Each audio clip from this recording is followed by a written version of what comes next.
muldlaget er. Det er nok her omkring. Graver op. Ikke helt nede ved råjorden endnu her.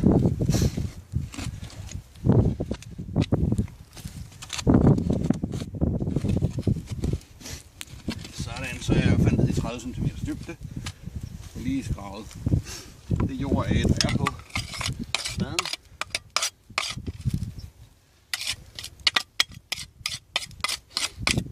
Så vi kan få det mest rigtige resultat.